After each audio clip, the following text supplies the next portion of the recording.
大家好，歡迎收睇我哋今期嘅頻道，我係今期主持人珍珍。咁今日珍珍咧就嚟到我哋3期愛琴海咧對面嘅呢個咖啡店呢度咧採翻個片頭啦吓，好熱好熱啊！8點鐘咧就開始上班噶啦吓，咁我哋咧準備拍攝樓上嘅呢一邊嘅單位啦吓，咁我哋準備拍攝嘅呢套單位咧係一個88平方嘅2房2廳，帶埋一個雙陽台嘅一個設計啦。咁現時嘅話咧吓，部分嘅家私電器係有嘅，同埋咧個單位嘅景觀好靚，睇園林、睇別墅、睇我哋嘅海景都可以滿足翻嘅。咁現時咧業主售價咧係386000嘅，咁而且咧係一個即係獨門獨戶啦嚇，2梯4伙嘅一個設計。咁我哋咧係即係我哋獨門獨戶咧就係端頭邊位啦嚇，隔離係冇人家嘅。咁呢一種積嘅單位咧，講真就比較容易即係比較好住啦嚇。咁現時我哋喺對面呢個咖啡店啦嚇，隔離呢度咧嚇，全部呢啲雞鋪咧都係有開滿晒嘅。咁呢邊嘅話咧就係我哋嘅3期交通中心啦。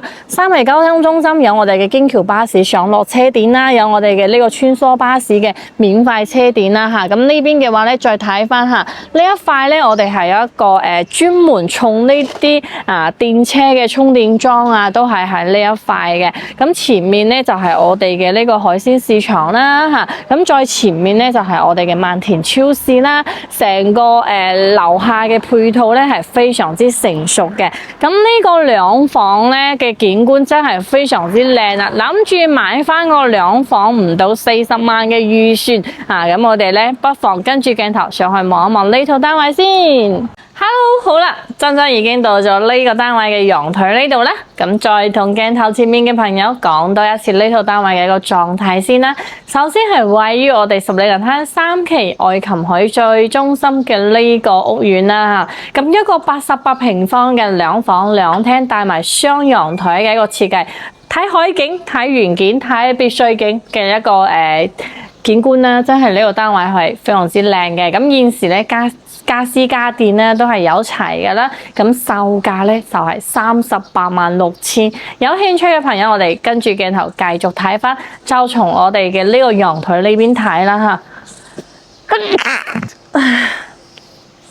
咁我哋呢個單位嘅陽台咧就一個佢就唔係一個正方形嘅，佢中間咧有一啲突出去啦嚇，就有啲半圓形咁嘅。咁望出去嘅一個景觀，我哋先望一望係咪觀眾朋友中意嘅一個景先。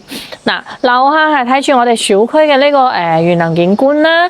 咁我哋對面咧就係我哋嘅別墅景啦。咁再遠處咧就係睇翻呢個海景嘅。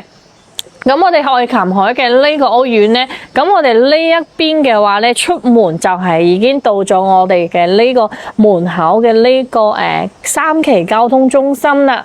咁3期交通中心隔離呢度咧就係我哋嘅萬田超市啦。咁再遠處嘅話咧，可以睇到銀灘嘅體育館呢度啦嚇。咁入邊咧係有打足球打呢個足球啦，同埋羽毛球啦嚇，呢啲都係有嘅。咁呢一條街呢度咧，無論係呢一邊或者係左右兩邊啦，都係所有嘅呢啲食街啊、早餐啊、晚餐、中餐、宵夜咧，全部都係已經開滿晒噶啦嚇。咁我哋呢個單位咧，你落咗樓之後咧，行落去往呢個門出去咧，就已經到咗我哋嘅大門口，就係我哋嘅正門咧，就係我哋嘅商業街嚟嘅。嗱，一出到呢度呢個門有冇睇到啊？打開嚟一半嘅呢個門咧，我哋行出去真係只需要3分鐘就可以到咗我哋嘅商業街啦。咁商業街嘅呢啲塗料啊、沐足啊、剪頭髮啊、唱歌啊、食飯啊，呢一條街咧都開滿晒嘅。咁我哋呢一座咧喺呢度夾住啦，就唔係呢個邊位啦嚇，所以咧唔會咁嘈嘅，所有嘅景都好靚咯。咁好，我哋陽台嘅話咧係有生活陽台嘅，就唔需要將洗衣機同埋啲晾衣架擺喺呢一邊啦嚇，就直接生活陽台就可以啦。咁朝向嘅話咧，真係攞部手機先。我哋睇翻個朝向先，今日咧拍片先睇翻景觀同埋朝向嚇。嗱，一個西南朝向啦，咁西南朝向咧，講真，到咗下晝咧，肯定會比較熱啲啲、曬啲啲噶嚇。不過我哋琴日咧係下晝3點幾鐘嚟嘅，都唔會太曬，唔會太熱嚇，因為佢呢個單位好斜風啦。咁入到嚟嘅話咧，我哋就先睇翻我哋嘅呢個門口呢一邊先啦啊。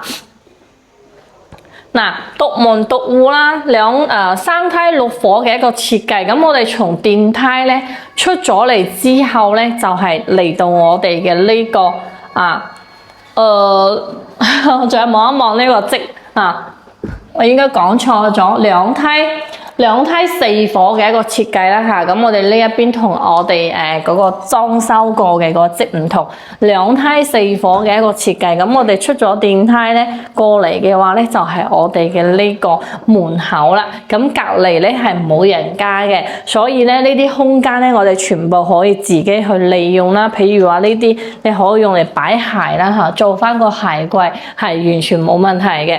咁呢個門咧業主係換咗個密碼鎖啦。咁呢邊嘅話咧，呢個門咧係一個實木嘅門，係我哋交樓市嘅標準。咁珍珍依家企喺度咧係非常之斜風嘅。咁呢啲門框框咧時間耐咗啦嚇，都係建議咧要去修復翻嘅。咁如果用嚟修復咧，就不如將成個門同埋門框下呢啲全部換咗佢。換過一隻咧門中門，即係我哋關咗門之後咧，中間可以打開嚟嘅。打開嚟就可以做到南北通透啦，可以通風嘅效果。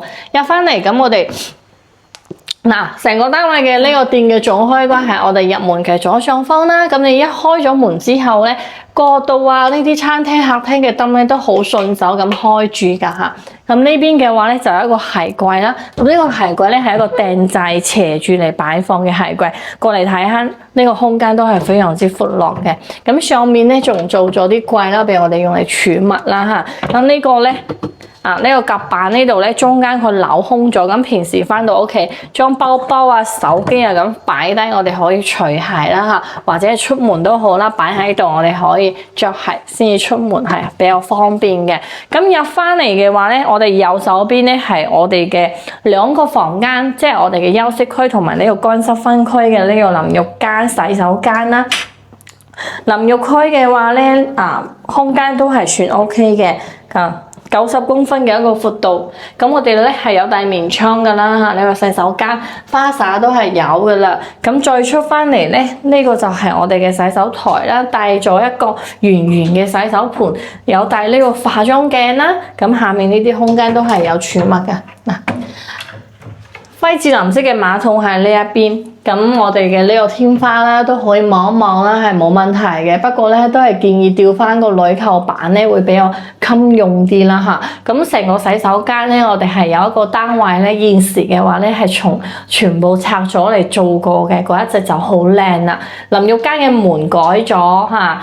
所有嘅瓷磚啊、地板都換咗，洗手台都換咗，成個洗手間睇起嚟咧，空間又闊咗嚇。咁我哋對面咧就係一個次臥主人房嘅呢個房間啦。先睇翻主人房入到嚟咧，呢個好似呢個床咧，好似嗰啲鐵架床啦嚇。咁衣櫃咧係一個訂製到頂嘅衣櫃啦。咁主人房一樣咧係有呢個格力品牌帶一匹嘅呢個冷氣嘅。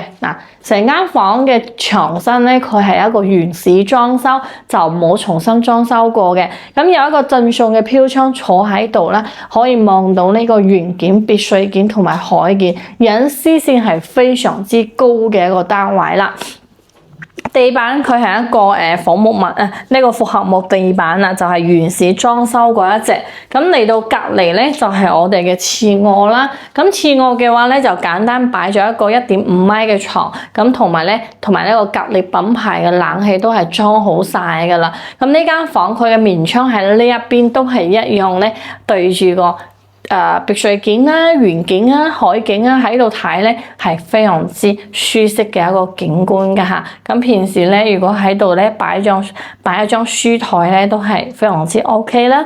地板都係用咗呢一隻木地板，後期係冇升級咗㗎嚇。咁出翻嚟嘅話咧，我哋係餐客一睇都已經睇晒㗎啦。咁嚟到我哋嘅廚房先啦，廚房係一個7字形嘅廚房，呢個即嘅廚房係比嗰一隻95平方，即係我哋10座嘅一隻積咧，會大好多呢個廚房。嗱，中意煮飯嘅朋友，咁呢個廚房就比較啱啲啦。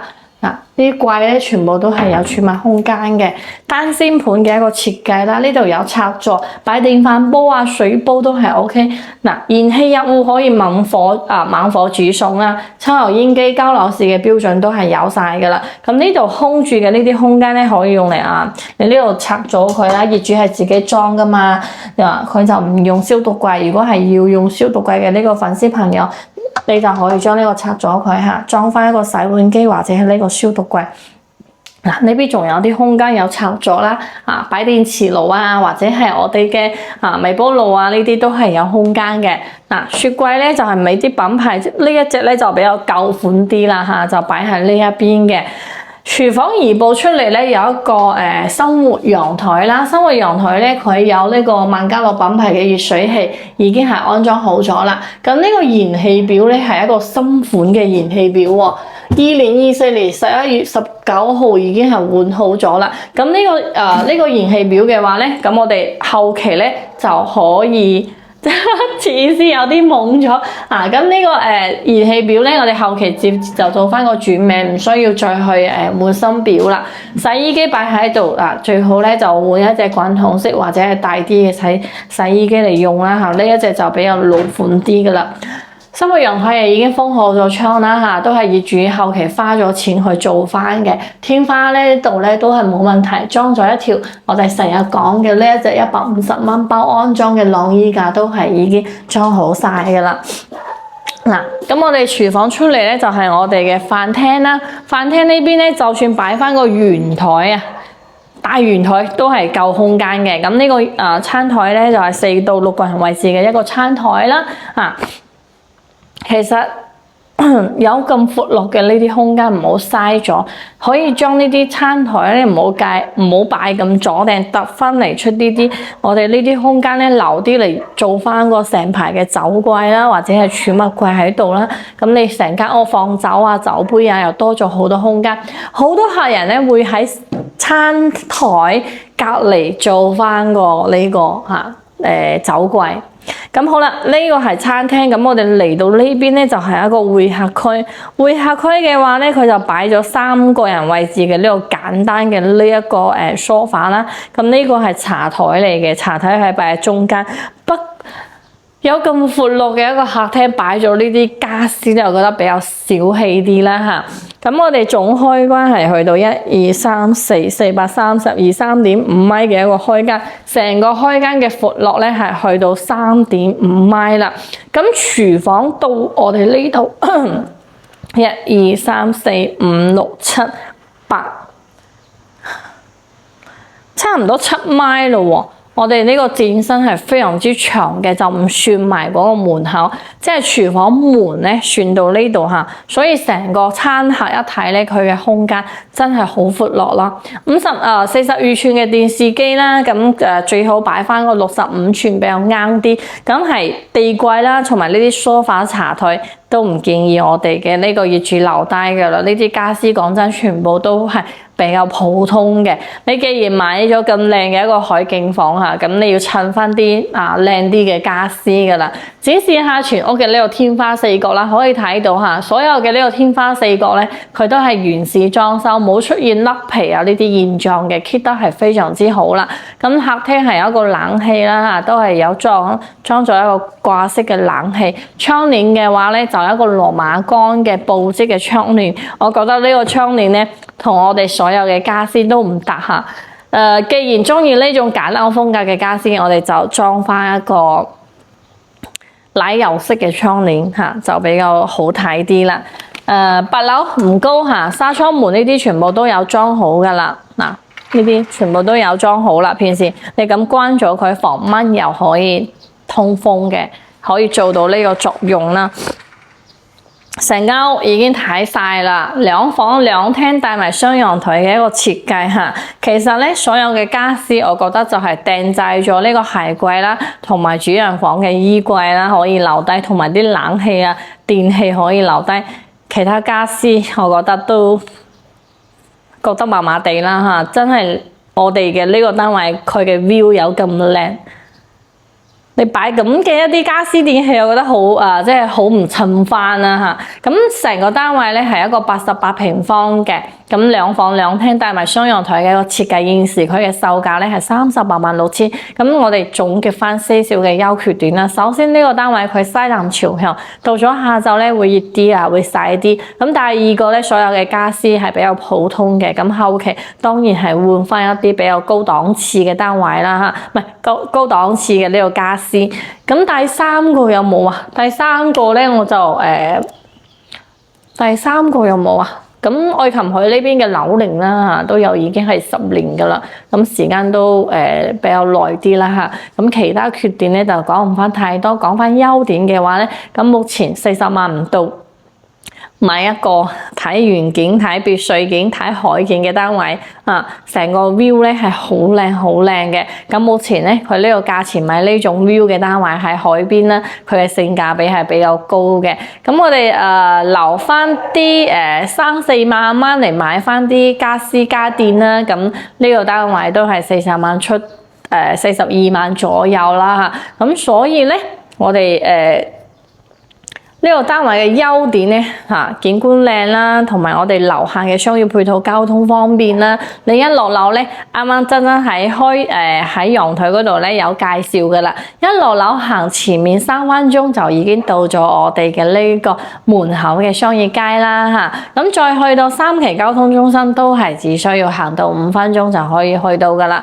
坐京橋巴士啦，免費嘅穿梭巴士啦，呢啲都係喺3期交通中心可以上車，上落車點都會喺嗰邊嘅。咁萬田超市、海鮮市場、商業街、按摩打骨、剪頭髮等頭療啊，呢啲飲茶啊、食街啊、茶餐廳啊等等呢啲好多配套都喺門口就可以有噶啦。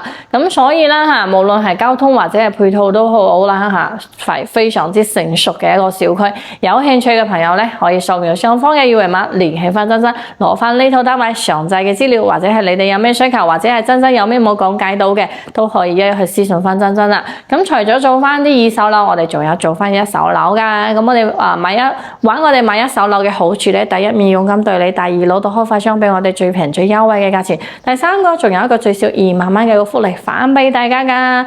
咁當然啦，買大就會送多啲啦。同時，如果係鏡頭前面嘅朋友，你哋對呢套單位有興趣，或者係對珍珍頻道邊一個單位有興趣過嚟睇樓，又唔識得路，咁點算好啊？